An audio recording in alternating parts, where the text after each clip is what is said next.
Zoom.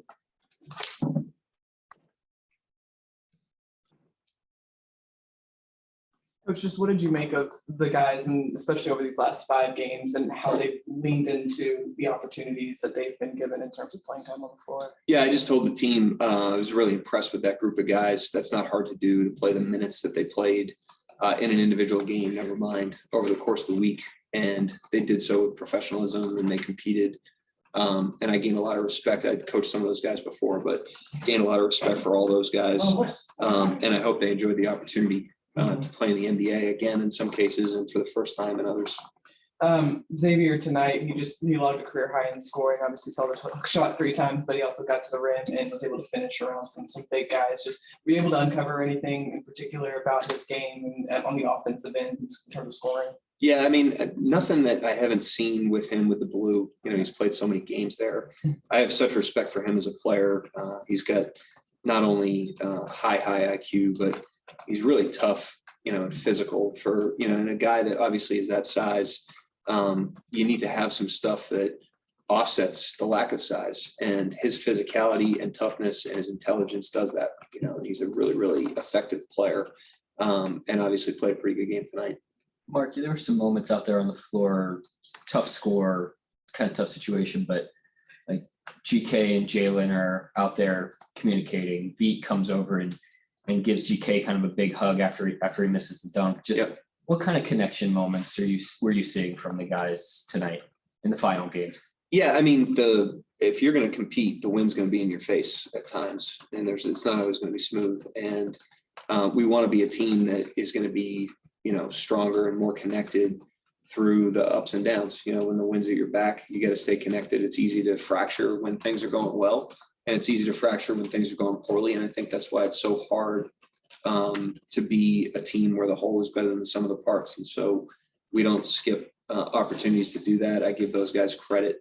I thought they hung in there and competed together in these games. And like I said, have a ton of respect for those guys that played. Mark, Yorgos played the full 48 tonight.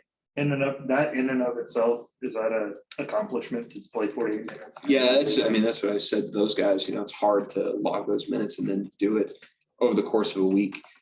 He's one of those guys. He's one of the guys I never felt the need, obviously, to get him in this situation. You also got to know the season ends now, you know, and so they have all kinds of recovery time. But I do give him credit. You know, it's an Ironman effort out of him.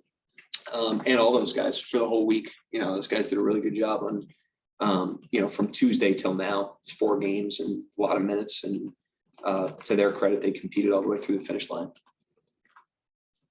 Anyone else in the room? A couple on the Zoom, Coach. We'll start with Daniel Bell. Go ahead with your question, Daniel.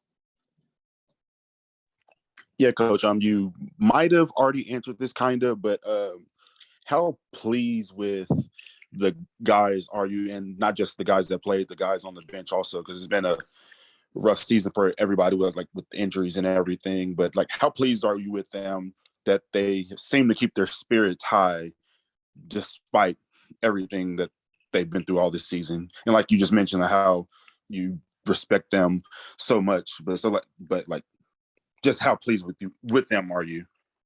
It's been great. I think it's a group that has maintained a ton of optimism. You know, obviously we're not finishing at the top of the standings, but I've never really sensed from this team dips in our optimism or our commitment. And that's a credit to the people that we have on the team. You know, they're guys that hang in there. And like I said, when you get to compete for a living, there's a lot to be grateful for. And it also, part of competing is, you know, the wind being at your face. And I think we have a group of guys. That's one of the things that's most encouraging to me about the group we have, is that we've got a group of guys that when things are well, they stay grounded and they keep working. And when when the wind is in our face, we pull together and we hang in there. And that, like you said, you know, is a mark of the guys that played here down the stretch and the guys that didn't. And then we got the last question, Coach, to Christos Saltos. Go ahead, Christos. Coach, we are doing well, first of all. Speaking about GK, were your initial expectations about him, and is there anything that exceeded your expectations about his game, about his attitude, about his overall effort on both ends?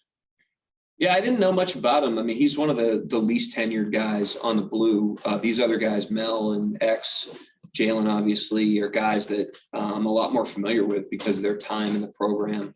But I was impressed with him. He just kind of was stone-faced and just kind of did his job every possession. He didn't get too high or low, played the right way on both ends. He competed and, to Joe's point, played a lot of minutes and was able to sustain, pretty high level of energy even doing so. So gained a lot of respect for him as well as the other guys that ran through the finish line for us. Thank you, Coach. Thanks, guys. We'll bring players next, everyone. Players next.